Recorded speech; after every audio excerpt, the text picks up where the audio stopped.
क्या आप सोच सकते हैं भारत और अमेरिका की बड़ी ट्रेड डील सिर्फ दूध को लेकर फंसी हुई है? जी हाँ, दूध। लेकिन ये सिर्फ दूध नहीं है, ये है धर्म, संस्कृति, स्वाभिमान और गांव के करोड़ों किसानों की जिंदगी का सवाल।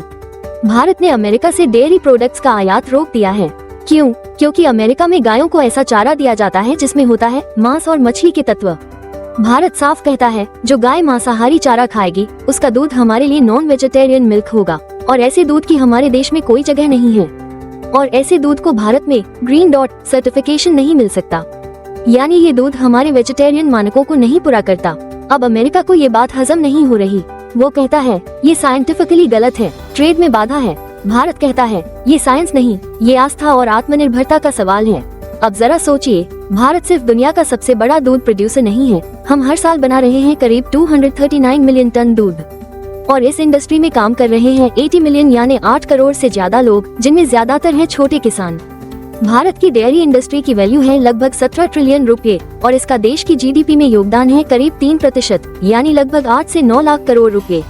अब अगर भारत अमेरिका को दूध बेचने की छूट दे दे तो एसबीआई की रिपोर्ट कहती है कि इससे 1 लाख करोड़ का नुकसान हो सकता है।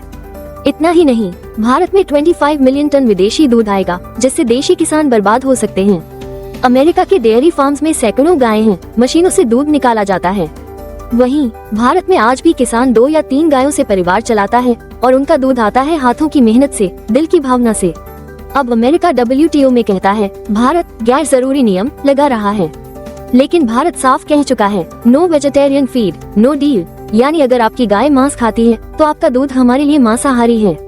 अब सवाल ये नहीं कि अमेरिका का दूध कितना साफ है, सवाल ये है कि क्या हम अपनी संस्कृति, रोजगार और आत्मनिर्भरता को किसी विदेशी समझौते के नीचे को चलने देंगे?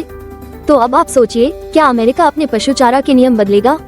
क्या भारत को वैश्विक व्यापार के लिए अपने मानक बदलने चाहिए? क्या हम ग्रीन डॉट लेबल के पीछे की भावना को समझ पा रहे हैं? और अगर विदेशी दूध आ गया तो देशी किसान का क्या होगा?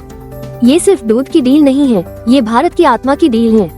आपकी राय नीचे कमेंट करें। क्या भारत का स्टैंड सही है? और ऐसी ही और कहानियों के लिए चैनल को अभी सब्सक्राइब करें।